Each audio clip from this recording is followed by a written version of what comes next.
Love Child drove his Cadillac, a symbol of both luxury and nostalgia, to a hidden, rundown part of the Myrtle Beach feels symbolic. It's as though he's choosing to confront the darker side of his memories and his mind, diving into an area away from the Wilmingtons' more vibrant life. Nugget's presence lingers like a ghost. She had once shared dreams of visiting this quiet beach escape with him, a place promising them peace away from the Dawson Strip, which could represent a bustling area filled with temptations and struggles they both knew well. The dream they shared suggests a vision of escape, a chance to reset together. Now, with Love Child making this journey alone, the absence of Nugget intensifies the scene's desolation. Her absence is felt in every corner: the abandoned motels, the washed-out pier, even the dirty seagulls. This place they once dreamed of feels hollow without her, suggesting Love Child's struggle to find meaning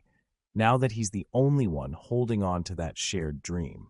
The rundown surroundings, the old motels, the pier in disrepair, mirror Love Child's own mental state. He seems like someone who's seen better days, carrying with him a history that weighs heavily. The physical decay around him symbolizes a decay within, a slipping away of purpose or clarity. The pier, typically a place that stretches into possibility, now seems broken, as if any chance for Love Child to find his footing is fractured. The dirtiness of even the seagulls adds to this bleak picture in this moment. Everything feels tarnished, reflecting his sense of defeat and alienation. Rather than leaving, he decides to stay, securing a room in a cheap hotel and opting to take a nap. This action speaks to exhaustion beyond the physical. It suggests a kind of surrender or an attempt to escape his thoughts. Perhaps he's hoping that sleep will dull his emotions, or at the very least, give him a break from the relentless swirl of memories and regrets. This decision could also be a precursor to a pivotal moment for him, a place where he can confront his feelings, maybe gain clarity, or even the strength to let go and move forward. As Love Child wakes up, the laughter is the first thing he hears. This sound, soft yet unmistakable, pulls him back into consciousness gently but firmly, like a reminder of the life he once knew. It's both sweet and unsettling, like a siren song pulling him back to his old world, one that he thought he'd left behind, or was at least attempting to escape. Dawson wasn't just a place, it represented a lifestyle, a rhythm of survival and sin, connection and danger. By awakening to this sound, he's confronted with an unfiltered reminder of his roots and the inescapable past that clings to him.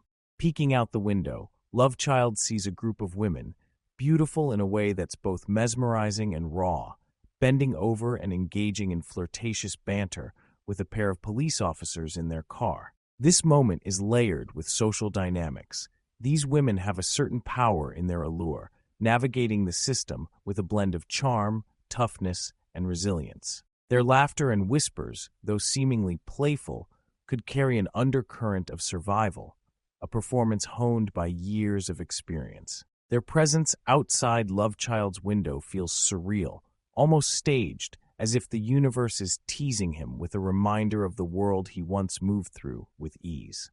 Love Child stood by the window, looking out at the strip of rundown motels and dilapidated buildings. The twilight cast long shadows over the worn-out architecture, making everything seem even more hollow and forgotten. The place was dominated by clusters of women, white women, many of them young, moving in small groups or lingering by motel doors. They blended into the peeling paint and cracked concrete, yet they seemed to own the space, their presence filling the air with a strange mix of resilience and sorrow. This area was unlike anything Love Child had known on the Dawson Strip. He could feel the weight of his difference here, the unfamiliarity pressing in on him like the smell of stale air. But at the same time, he saw an unspoken understanding, a thread that connected them all, the drive to survive in a world that had mostly given up on them. These women moved with a purpose, a choreography of sidelong glances and hushed laughter, their eyes heavy with stories they would likely never tell. Love Child sat back on the edge of his bed, the springs creaking under him. He thought about Nugget, the dreams they once had of getting away to a place just like this, someplace hidden from the world, where they could rest and breathe. But now, alone, he couldn't tell if this place was a refuge or a trap, a place where dreams went to die. As night deepened, a soft knock sounded at his door. Lovechild tensed, uncertain, but curiosity got the better of him. He opened the door to find a young woman, thin and pale, her eyes tired but kind. "You new here?" she asked, leaning against the door frame. Lovechild nodded, unsure of what to say. "You don't look like the usual kind that comes through here," she said, sizing him up. Her tone was casual, but held a note of caution. "Just passing through," he replied, his voice low. She tilted her head slightly, a smirk playing at her lips. "Aren't we all? You got a name?" "Lovechild," he said, a little hesitant, but she didn't seem surprised. "I'm Tess," she replied. She leaned in closer, her voice dropping to a whisper. "Most people don't come here unless they're looking to disappear." "You trying to disappear, Lovechild?" The question lingered between them, heavy and unsettling. Was he trying to disappear? He'd come here looking for escape, but now he wasn't sure if he was running away or searching for something he'd lost. Tess gave a half smile, as if sensing his hesitation. "Well, if you're not sure, you'll figure it out soon enough. This place doesn't let you stay in between." She stepped back, glancing down the hallway before looking back at him. "You ever need anything, you know where to find me. Room 103, and with that, she turned and disappeared down the dimly lit corridor. Lovechild closed the door and sat down again, the echo of Tess's words circling in his mind. He lay back on the bed, staring up at the cracked ceiling, wondering how he'd ended up here, both in this place and in his life. Maybe Tess was right, maybe this was a place to disappear, or maybe it was a place to find something worth holding on to, even if it was just a fleeting connection in the shadows. The next morning, Lovechild wandered outside, his mind hazy with questions. The women were out again, some standing by motel doors, others leaning against rusted cars. A few police officers were nearby, talking to the women in low voices. The scene was calm, almost routine, but there was an edge to it, a quiet understanding that everyone here was skirting the edges of survival, navigating a world that felt invisible to the rest of society. Lovechild felt a pull to speak with Tess again. He found her in front of her room, smoking a cigarette and watching the street like she was waiting for something to happen. "You find your answer yet?" she asked as he approached, her tone laced with dry humor. "Maybe," he replied, feeling a strange sense of ease with her. "You're right, though. This place, it doesn't let you stay in between." She looked at him, her expression softening. "It's a hard life here. Most of us don't get out. But you look like you might have a chance." Her gaze shifted, and she seemed lost in thought for a moment. "If you got somewhere to go, you should take it." The words hit him harder than he expected. He had come here looking for peace, a place to lay down his regrets and start fresh. But he realized now that this place was as broken as he was, and maybe that was the real answer to keep moving, to find somewhere he could truly belong. As he looked back at Tess, he felt a pang of sorrow. He couldn't save her, couldn't change this place, but maybe he could save himself. And in that, maybe he could honor the dreams he'd once shared with Nugget. "Thank you," he said softly, the words barely a whisper. Tess nodded, a hint of sadness in her eyes. "Don't thank me. Just get out while you can." He left her there, walking back to his car. He took one last look at the strip of motels, the women moving like ghosts against the faded landscape. Then he got into his car, started the engine, and drove away, leaving behind the shadows, the whispers, and the life he'd once known. As he drove into the horizon, the weight of the past lifted, little by little. He knew he'd carry the memories forever, but for the first time in a long time, he felt free. Lovechild wiped the last crumbs of breakfast from his hands as he pulled up to the rundown strip once more, the morning light casting a grittier reality over everything. The peeling paint, the broken neon motel signs, and the women still lingering outside, all of it seemed sharper in the daylight, revealing details he hadn't noticed before. He felt a strange mix of hope and skepticism. Nugget wouldn't have talked about this place if there wasn't something here worth finding. Nugget was always about her dollar, always able to spot an opportunity where others saw only emptiness. As he stepped out of his car, he remembered the stories Nugget had told him. She'd always talked about this place as if it were some hidden gold mine, a spot where you could strike it big if you knew how to play your cards right. Lovechild wasn't sure what kind of gold mine this place could be, but he trusted Nugget's instincts. She had an eye for seeing potential in broken places, just like she'd seen something in him. Walking around, he noticed a few people eyeing him. He nodded in passing, keeping his posture relaxed, unthreatening. He was an outsider here, but he wasn't looking to make waves, just to figure out what Nugget had seen in this place and if there was something here for him to claim. As he moved through the lot, he spotted Tess standing by one of the motel rooms, deep in conversation with another woman. She caught sight of him and motioned him over with a nod. He approached, and she looked him up and down with a curious expression. "Back again?" Tess asked, flicking ash from her cigarette. "Yeah," Lovechild said. "I was thinking, this place, what's the deal here? People come here just to lay low, or is there something more?" Tess raised an eyebrow, her lips curling into a half-smile. "Depends on who you ask. For some, it's a pit stop. For others, it's a business opportunity." She glanced over her shoulder, lowering her voice. "Folks come here for all kinds of things. Need something off the books? You'll find it here. Got a skill? You can make money if you know the right people." Lovechild nodded, his mind racing with possibilities. Nugget must have known about these unspoken deals, this underground economy where cash and favors passed hands without anyone ever asking questions. He'd seen similar setups back on Dawson, but this place felt different, a little rougher, a little more desperate. "You got any connections?" he asked, testing the waters. Tess smirked, taking another drag. "Depends. You looking to buy, or you looking to sell?" Lovechild hesitated, feeling the weight of her gaze. He knew Nugget wouldn't have hesitated, but he wasn't sure if he was ready to dive in yet. "Sell, maybe," he said, careful with his words. "I've got some experience with details. Auto work, mostly."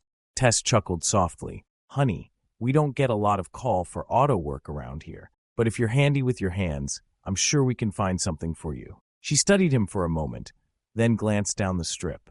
"There's a guy, goes by Earl, runs a little operation a few blocks over. He's always looking for someone with steady hands and an eye for detail. He's not easy to deal with, but if you're serious, I can introduce you."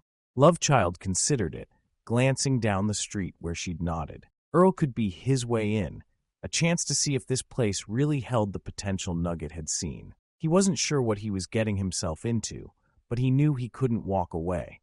Not now, not with Nugget's memory pushing him forward. "All right," he said. "Introduce me." A short while later, Tess led him down the street, past rows of broken-down cars and graffiti-covered walls, until they reached a small, nondescript garage hidden behind an old auto shop. A tall, wiry man with graying hair and a permanent scowl stood outside, arms crossed as if he'd been expecting trouble. Tess gave him a nod. "Earl," she called. "Got someone for you. A friend of mine says he knows his way around details." Earl looked Lovechild up and down, his eyes narrowing. "Friend of yours, huh? Well, he better be good with his hands, 'cause I don't waste time on amateurs." Lovechild held his gaze, unflinching. "You got something that needs doing. I'll do it right. Just tell me what you need." Earl grunted, looking unimpressed but intrigued. "All right then, got a job that's been giving me trouble. Old caddy that needs some TLC. I don't got time to be babysitting, so either you know your stuff or you're out." Lovechild nodded, feeling the familiar anticipation that came before a job. This was his chance, a way to prove himself in a place that felt both foreign and oddly familiar. He followed Earl into the garage, his eyes adjusting to the dim light, taking in the rows of car parts, the tools, the faint smell of oil and rust. It was rough, but it was work he understood.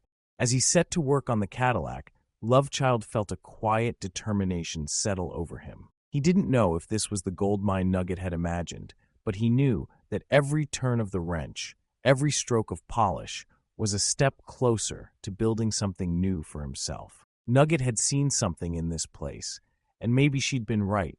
Maybe there was a future here, hidden beneath the rust and decay, waiting for someone with the guts to dig it out. By the time he finished, Earl was watching him, a grudging respect in his eyes. "Not bad," he muttered. "Guess you're worth something after all." Lovechild just nodded, wiping his hands on a rag. He didn't need praise, he just needed a foothold. And now, for the first time since arriving, he felt like he'd found one. As he walked back to his car, Lovechild glanced back at the strip of motels, the women still milling around in the fading daylight, the tired faces, the unspoken lives. He wasn't sure what tomorrow held, but he knew that, for now, he'd found his place. And maybe, just maybe, he could carve out a future here, one that Nugget would have been proud of. As Lovechild made his way back to the motel, the sight of a gleaming white Jaguar coupe caught his eye. It cruised down the street with a smooth, effortless glide, a striking contrast to the weathered cars and dilapidated motels surrounding it. The car's low-profile tires hugged the road, and the three-piece alloy wheels spun like polished jewels, giving the Jaguar an almost regal presence, as if it were gliding above the cracked asphalt rather than touching it. He slowed his pace, watching as the car came to a gentle stop in front of his motel, the engine purring with a controlled power that hinted at wealth, influence, and mystery. In seconds, the Jaguar was surrounded by the women of the motel, Caucasian women of all ages, some leaning against the car, others flashing smiles or making coy gestures. The women swarmed around it like bees, each trying to capture a moment of the driver's attention, their laughter and flirtatious whispers rising in a light hum. Intrigued, Lovechild watched from a distance, wondering who could be driving a car like that in a place like this. Whoever it was, they commanded attention with ease. The driver hadn't even opened the door, yet they were already the center of everyone's world. The Jaguar's tinted window lowered slowly, revealing only a silhouette at first, a glimpse of an arm adorned with a few bold rings, resting on the steering wheel. One of the women leaned in, saying something to the driver, her body language a mix of charm and persuasion. Lovechild couldn't hear their words, but he could feel the undercurrent of power play in the air. The driver held all the cards, and the women knew it. For a moment, Lovechild was tempted to walk up to get a closer look. This person was clearly more than just a visitor. They had a purpose, a reason for coming to this rundown part of town in such a car, and whatever it was, it felt bigger than the motel, bigger than the streets around it. He felt the same pulse of curiosity that had brought him here in the first place, the same sense that there was something beneath the surface waiting to be uncovered. As the crowd thickened, Lovechild turned and headed back to his room. Whoever this driver was, they were drawing all the attention, and that meant the rest of the place would be quiet, leaving him space to think. But he couldn't shake the feeling that this encounter, this moment of crossing paths with a stranger in a white Jaguar, was just the beginning of something larger.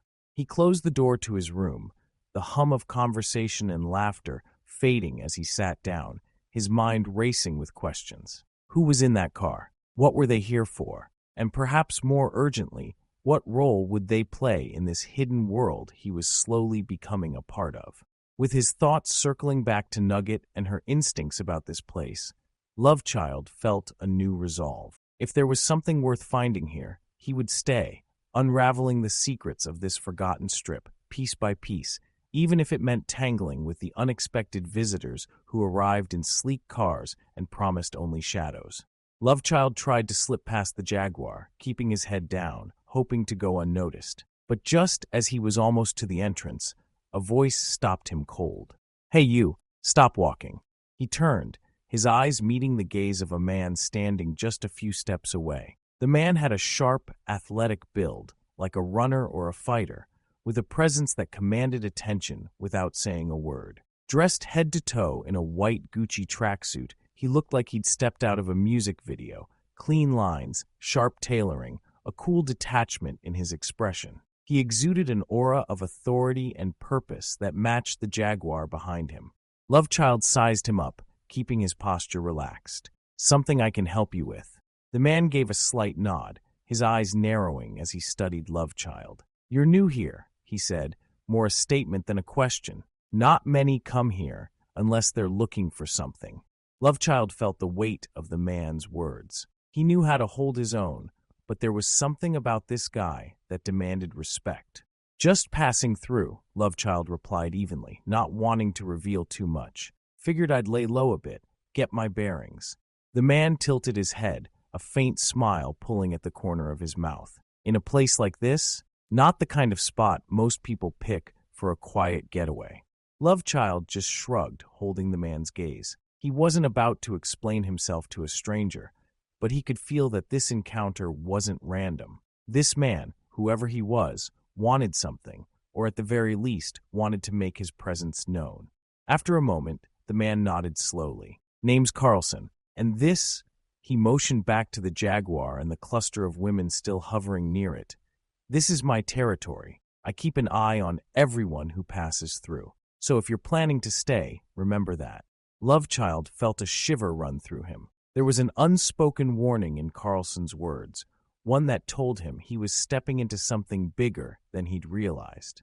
Understood, Lovechild replied calmly. He glanced once more at the Jaguar and then at Carlson, understanding that he'd just crossed paths with someone who held sway over this broken, hidden world. Carlson's presence here was no accident, and if he was going to stick around, he'd have to be careful. The name Carlson might have sounded respectable, but on these streets and throughout the beach, everyone knew him as Dirty Red. He was a figure people whispered about, his reputation stretching far beyond the crumbling walls of the Motel's Strip.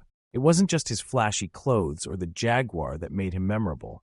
It was the medallion he wore, a massive saucer plate-sized piece of jewelry encrusted with one VVS diamonds that sparkled like starlight. The letters DR were set in bold, unmistakable initials across the medallion, dangling from a chain so thick it looked like it could anchor a ship. Rumors circulated like wildfire about Dirty Red and that chain. Word was he used it not only as a status symbol, but as a tool of control, a reminder to the women who followed him of who held the power. People said he didn't hesitate to wield it like a whip, its weight as much a weapon as it was an accessory. Some people laughed off the stories, but those who'd been around long enough knew better. They'd seen Dirty Red keep his business in line, and they understood that the chain was more than just for show.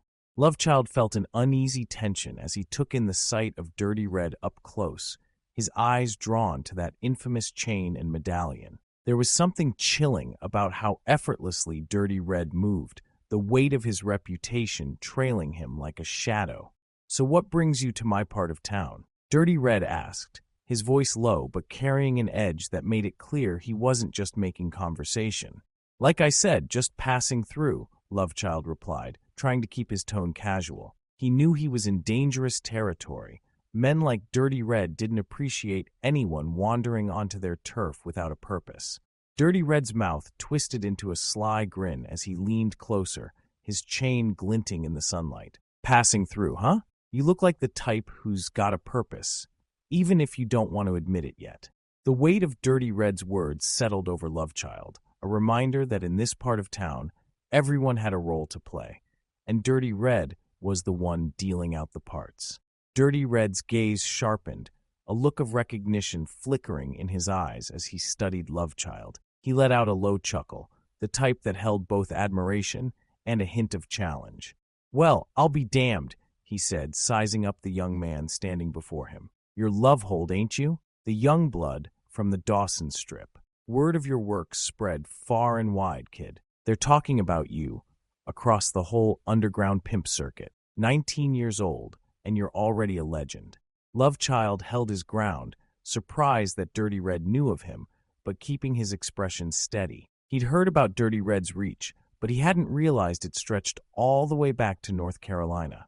Dirty Red leaned in, lowering his voice to a conspiratorial tone. "Now, I'm all about business, and I respect a man who knows how to handle his. So here's the deal. I'll let you stay here, but only if you're down to join my team. Help me expand my stable. You've got the chops, and I've got the setup. You bring your game, and we both get a piece." He cast a quick glance toward Tess, who was lingering nearby, trying to look disinterested, but clearly watching their interaction. Dirty Red motioned toward her dismissively. "That white right there? She's been running sloppy. If you can get her to bring in some real bread, she's yours. Otherwise, she's worthless to me." Lovechild took in Dirty Red's words, understanding the terms he was being offered. It wasn't just a casual invitation. Dirty Red was giving him a shot to step into the ranks of his operation, to learn his ways, and to work alongside him in the pursuit of power and profit. But he was also making it clear that failure wouldn't be tolerated. Dirty Red gave Lovechild a final nod, as if to seal the deal. "I'll send you some instructions in a day or two. Until then, relax, get some rest. You're on my turf now. Welcome to the beach, young pimp." He paused, a hint of respect slipping into his tone. "And by the way, I knew Nugget, solid as they come. She had a vision for you. Don't let it go to waste." With that, Dirty Red stepped back into his Jaguar, the engine purring to life as he pulled away, disappearing down the road. The car's taillights faded into the distance, leaving Lovechild alone to absorb everything that had just unfolded. As he watched the Jaguar roll out of sight, Lovechild felt a mix of pride and anticipation stirring inside him. He'd come here to escape, to figure things out, but he was realizing that this place, these broken-down streets, these faces filled with secrets, was where his next chapter would begin.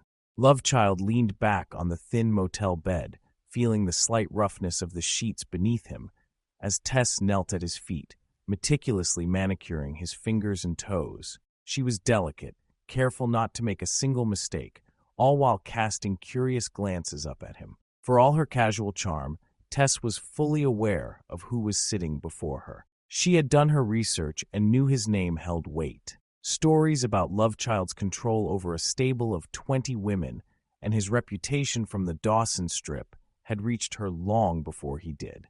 But despite her intrigue, Lovechild kept his composure relaxed, almost detached. Money was no concern for him. His pockets were already deep, something that few in this area could boast. Running alongside Dirty Red was a choice, not a necessity. To him it was a sport, an exercise in power dynamics and strategy. He knew the game well, knew how to handle people like Dirty Red who ruled by fear, and people like Tess who followed out of fascination.